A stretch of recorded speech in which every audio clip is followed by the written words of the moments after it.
નમસ્કાર મિત્રો, હું છું મોક્ષ રૂડાણી અને સ્વાગત છે આપણી મિરાઈ એકેડેમીમાં. મિત્રો, આપણી જે મિરાઈ એકેડેમી છે એ સ્પેશિયલી પોલીસ ફોર્સને લગતી જે પરીક્ષાઓ તમામ આવે છે ગુજરાતની અંદર એની તૈયારી કરાવે છે, એનું માર્ગદર્શન આપે છે. તો હજી સુધી પણ તમે આપણી ચેનલ સાથે જોડાણા ન હો તો તમે જોડાઈ શકો છો, તમારા મિત્રોને પણ જોડી શકો છો.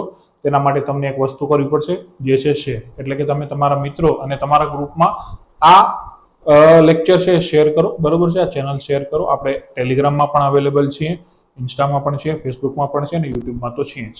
ક્લિયર મિત્રો? આજે આપણે છે એ ગણિત વિષયનો અભ્યાસ કરશું. એના અંદર પરિમિતિ અને ક્ષેત્રફળ કરીને એક ચેપ્ટર આવે છે, જે થોડું બધાને કોમ્પ્લિકેટેડ લાગતું હોય, એના ક્વેશ્ચન થોડા ઘણા પૂછાતા હોય છે. તો કઈ રીતના થઈ શકે એના વિશે આજે આપણે ટૂંકમાં થોડો અભ્યાસ કરશું, બેઝિક આપણે સમજશું, બરોબર છે. બહુ સાદું છે, સિમ્પલ છે અને આરામથી કરી શકાય એ રીતનું ચેપ્ટર છે. ચલો મિત્રો, તો આજના સેશનમાં આપણે આગળ વધીએ. ચલો, આ અમારી મિરાઈ ટીમ છે. મારું નામ મોક્ષ રોડાણી છે, બરોબર મિત્રો. હું તમારું ગણિત લઉં છું, મેથ્સ લેવાનો છું. ઈશા મેડમ છે, બરોબર, એ મેડમ છે તમારું રિઝનિંગ લેશે. દિશાંત પટેલ સર છે, એ તમારું પોલિટી અને ઇકોનોમિક્સ એટલે કે બંધારણ અને અર્થશાસ્ત્ર લેવાના છે. ભૂગોળના મેમ છે એ ભાવના મેડમ છે, એ ગુજરાતી અને ભૂગોળ લેશે, બરોબર છે. ગુજરાતી અને ભૂગોળ એ બંને સબ્જેક્ટ લેવાના છે. અને આપણા વન મેન આર્મી ચેતન સર છે, એ ઇતિહાસ એટલે કે હિસ્ટ્રી અને સાયન્સ એટલે કે વિજ્ઞાન એ સબ્જેક્ટ એ લેવાના છે. તો આ રીતના અમારી 5 જણાની આખી ટીમ છે, મિરાઈ ટીમ. ક્લિયર? હજી સુધી પણ કોઈ મિત્રો સુધી તમે આપણી આ ચેનલ ન પહોંચાડી હોય તો તમે પહોંચાડી શકો છો, કારણ કે પોલીસ ભરતીને લગતી તમામ બધી જેટલી અપડેટો છે, પરીક્ષાઓનું આયોજન છે, શું છે નથી, એ બધી જ માહિતીઓ આપણી આ ચેનલથી આપણે આપીએ છીએ અને ફ્રી ઓફ કોસ્ટ આપીએ છીએ. ડેલીના આપણે 5 લાઈવ લેક્ચર આપીએ છીએ, બરોબર. પીડીએફ આપીએ છીએ. પીડીએફના અમારા જે નોટ્સ છે એની પણ પીડીએફ આપીએ છીએ, જે તમે પ્રિન્ટ કરાવી અને તમે વાંચી શકો ઘરેથી શાંતિથી. તો એ પણ આપણે તમને બધાને પ્રોવાઈડ કરીએ છીએ. તેથી આ ફ્રીમાં છે, એ માર્ગદર્શન લેવા માટે આપણી ચેનલને ખાસ જોઈન કરો. ચલો, તો આજના સેશનનો ફર્સ્ટ ક્વેશ્ચન ઉપર આપણે આગળ વધીએ. શું કીધું છે? પહેલો દાખલો કે એક ત્રિકોણના પાયાનું માપ 7 સેન્ટીમીટર છે અને ઊંચાઈ 24 સેન્ટીમીટર હોય તો ત્રિકોણનું ક્ષેત્રફળ શોધો.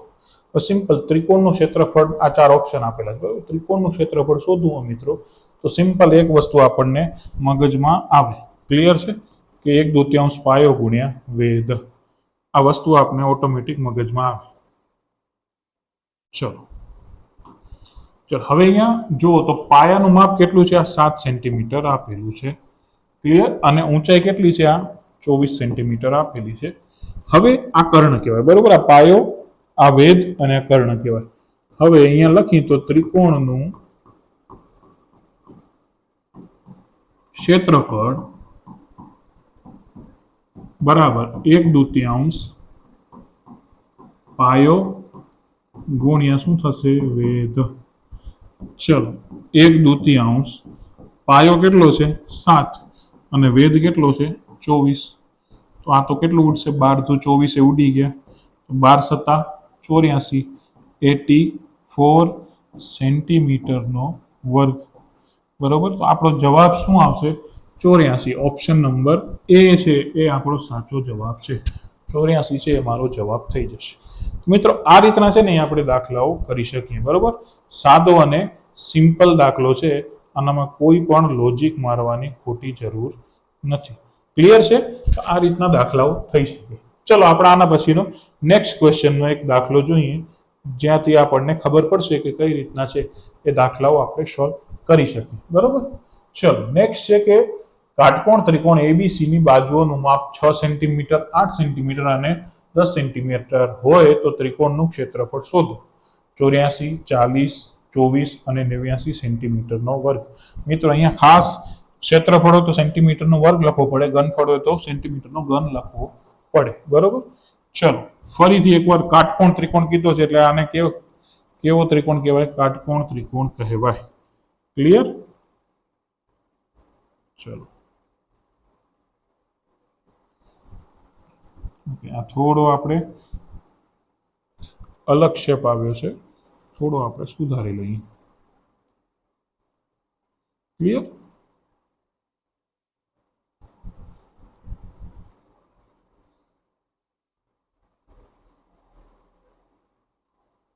એક આ કાટકોણ ત્રિકોણ આપેલો છે. ક્લિયર છે? ચલો માપ શું આપેલું છે? એકનું આપેલું છે, એક બાજુનું છે 6, એક બાજુનું છે 8 અને 10 સેન્ટીમીટર બીજી બાજુનું છે.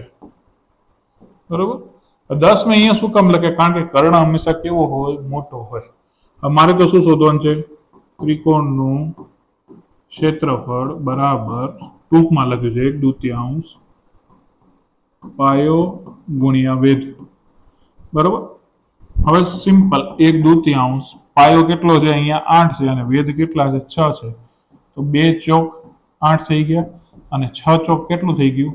24 સેન્ટીમીટરનો વર્ગ. બરોબર. તો 24 સેન્ટીમીટરનો વર્ગ એટલે ઓપ્શન નંબર સી છે આપણો મિત્રો, એ દાખલાનો જવાબ થઈ શકે. ક્લિયર છે? તો આ રીતના છે દાખલા થઈ શકે. સાદો અને સિમ્પલ. ઘણીવાર છે આ 10 ની જરૂર નથી, પણ તમને ફરાવવા માટે, બરોબર, તમને કન્ફ્યુઝ કરવા માટે છે આ 10 લખેલા આપેલા હોય એટલા માટે. તો આ ખાસ વસ્તુઓ ધ્યાનમાં રાખવી મિત્રો, જેથી તમને પણ એક આઈડિયા રહે. ક્લિયર છે? ચલો નેક્સ્ટ ક્વેશ્ચન ઉપર આપણે જઈએ. સમબાજુ ત્રિકોણની પરિમિતિ 12 છે સેન્ટીમીટર છે, તો ત્રિકોણનું ક્ષેત્રફળ કેટલા ચોરસ સેન્ટીમીટર થઈ શકે? હવે જો મિત્રો અહીંયા છે ને સમબાજુ ત્રિકોણની પરિમિતિની વાત આવી છે. ક્લિયર છે? ત્રિકોણની પરિમિતિ એટલે શું થાય? ચોરસની પરિમિતિ એટલે 4 બાજુનો સરવાળો. તો ત્રિકોણની પરિમિતિ એટલે એનો મતલબ શું થશે? 3 બાજુનો સરવાળો. ચલો અહીંયા છે ને આપણે એક ત્રિકોણ દોરી. ઓકે, આ રીતના નહીં દોરી શકાય.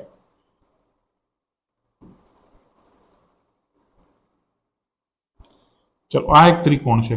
સપોઝ સમજી લો કે આ સમબાજુ ત્રિકોણ છે. ક્લિયર? હવે આ સમબાજુ ત્રિકોણ છે એટલે શું? આની બધી બાજુનો માપ સમાન. ધારો કે આનું માપ a હોય તો અહીંયા પણ a થાય, અહીંયા પણ a થાય. બરોબર. તો એની પરિમિતિ કેટલી આપેલી છે? 12 સેન્ટીમીટર આપેલી છે. બરોબર છે? સમબાજુ ત્રિકોણની પરિમિતિ કેટલી આપેલી છે? 12 સેન્ટીમીટર. તો જો પરિમિતિ બરાબર શું થશે? 3 ગુણ્યા 1. બરોબર. અને 3 વાર 3 સાથે ગુણાકાર કરો. પરિમિતિ કેટલી છે? 12 સેન્ટીમીટર. અને અહીંયા શું થઈ ગયું? 3a. અહીંયા કેટલા થશે? 12/3 બરાબર a.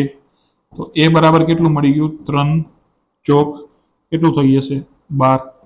ક્લિયર? તો a બરાબર 4 મળી ગયું. એટલે 4 સેન્ટીમીટર છે એ ત્રિકોણની 3 બાજુઓના માપનો સરવાળો છે. બરોબર. 3 બાજુઓ ત્રિકોણની કેટલી છે? 4 સેન્ટીમીટર. એટલે તો સમબાજુ ત્રિકોણ કહેવામાં આવે છે. હવે સમબાજુ ત્રિકોણનું ક્ષેત્રફળ શોધવાનું હોય તો એનું ઇક્વેશન છે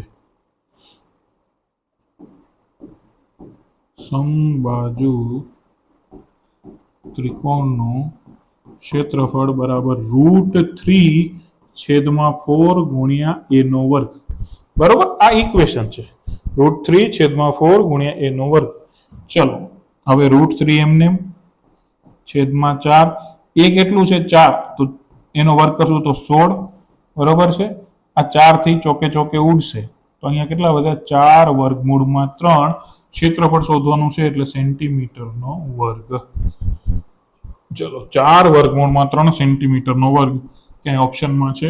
આપેલો છે. ઓપ્શન નંબર એ છે એ સાચો જવાબ છે. 4√3 ક્ષેત્રફળ મળ્યું. ક્લિયર મિત્રો? તો આ રીતના છે સામાન્ય રીતે સાદા દાખલાઓ થઈ શકે. બરોબર.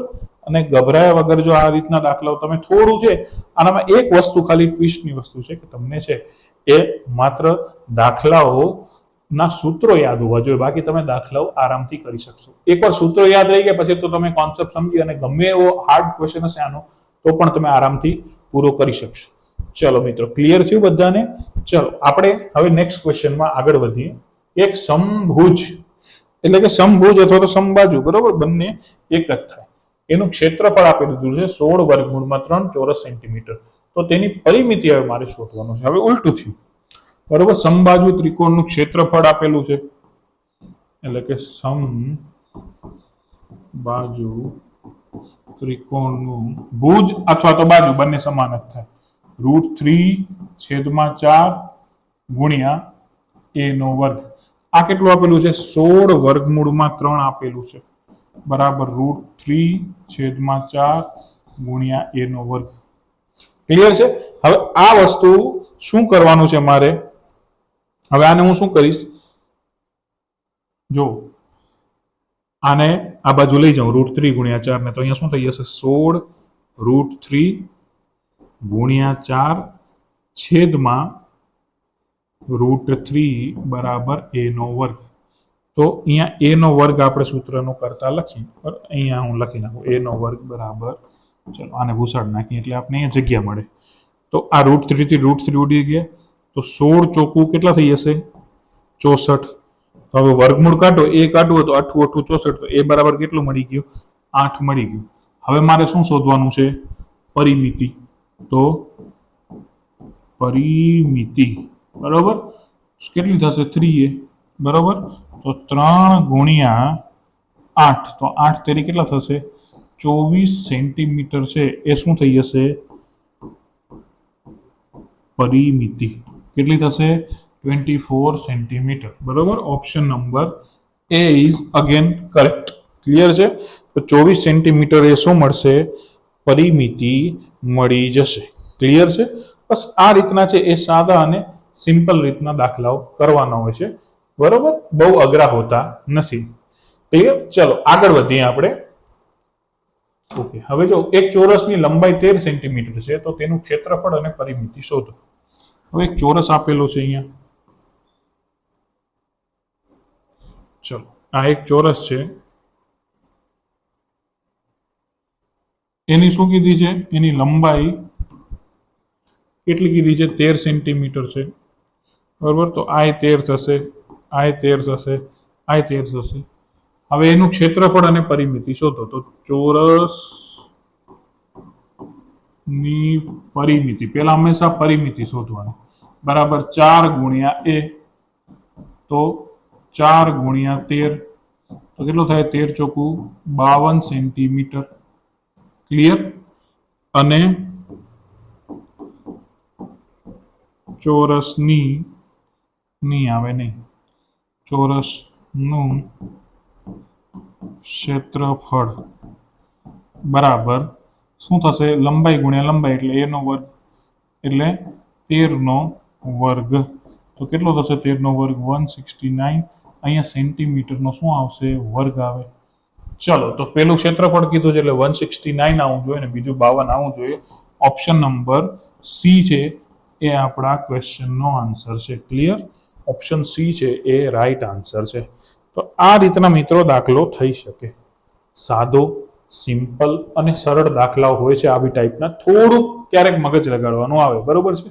લગભગ આનામાંથી બહુ એટલે બહુ જ હાર્ડ નથી પૂછતા, સિમ્પલ પૂછાય છે. તો તેથી તમે ધ્યાન આપીને સમજશો તો તમને દાખલો આવડી જશે. ચલો નેક્સ્ટ ક્વેશ્ચનમાં મિત્રો આપણે જઈએ આગળ. શું છે કે એક ચોરસનું ક્ષેત્રફળ 196 ચોરસ સેન્ટીમીટર છે. ક્લિયર છે. તો તેની લંબાઈ શોધવાની છે. હવે એક ચોરસનું ક્ષેત્રફળ આપેલું છે. ક્લિયર મિત્રો. અહીંયા થોડું આપણે અહીંયા કરેક્શન કરી નાખી. અહીંયા છે ને મિત્રો એ આપણે હમણાં જ કરેક્શન કરી દઈએ. અહીંયા છે ને 1/4 છે. ક્લિયર. ઓકે. ચલો હવે શું કીધું છે કે એક ચોરસનું ક્ષેત્રફળ આ શોધવાનું છે, એ આપેલું છે.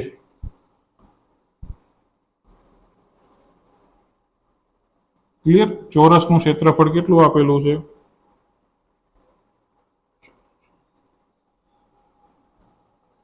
ચલો ક્ષેત્રફળ આપી દીધું છે 196. તો અહીંયા લખી ચોરસ નું ક્ષેત્રફળ બરાબર શું થઈ જાય a નો વર્ગ થાય બરાબર, લંબાઈનો વર્ગ થાય. ત્યાં કેટલું છે 196 બરાબર a નો વર્ગ. હવે અહીંયા હું વર્ગમૂળમાં નાખું 196 ને, અહીંયા પણ મારે આવી રીતના વર્ગમૂળમાં નાખવો પડે. 196 નું વર્ગમૂળ કેટલું થાય 14 થાય, અને અહીંયા વર્ગ અને વર્ગમૂળ ઉડી જાય એટલે કેટલું વધે a. તો a બરાબર કેટલા આવે 14 સેન્ટીમીટર. ઓપ્શન નંબર એ છે એ મિત્રો સાચો જવાબ છે. ક્લિયર. 14 સેન્ટીમીટર આપણો જવાબ સાચો આવે છે. ક્લિયર. તો આ રીતના મિત્રો છે દાખલાઓ થઈ શકે. સાદા અને સિમ્પલ હોય છે, બેઝિક હોય છે, બહુ એટલા હાર્ડ નથી પૂછાતા ક્યારે પણ એકવાર શું છોકરાઓને વિદ્યાર્થીઓને ભય ઘૂસેલો હોય છે. ચલો તો મિત્રો આજનો વિડીયો આપણે અહીંયા સુધી રાખીએ. આઈ હોપ તમને બધાને છે એ બેઝિક કોન્સેપ્ટ છે એ ખબર પડી હશે. બરોબર, અને આનાથી જ છે આપણે આગળના દાખલાઓ કરી શકશું. ત્યાં સુધી આપણી ચેનલને હજુ સુધી પણ કોઈ મિત્રોએ શેર અથવા તો સબસ્ક્રાઇબ ન કર્યું તો કરી લો. તમારા મિત્રોને પણ મૂકો, જેથી એ પણ અહીંયા ફ્રી ઓફમાં માર્ગદર્શન મેળવી શકે, લાઈવની અંદર પણ આવી શકે, જોડાઈ શકે, એના પ્રશ્નોનું નિરાકરણ મેળવી શકે, નોટ્સ પણ તમે મેળવી શકો અને બનાવી શકો સારા એવા. બરોબર, એટલા માટે છે આપણી ચેનલને લાઈક કરો, શેર કરો અને સબસ્ક્રાઇબ કરો. મિત્રો, મળીએ છીએ આપણે નવા વિડીયોમાં નવા કોન્સેપ્ટ સાથે. ત્યાં સુધી હસતા રહો, આરામથી પ્રેક્ટિસ કરો, તૈયારી કરો. બરોબર, જય હિન્દ, જય ભારત મિત્રો.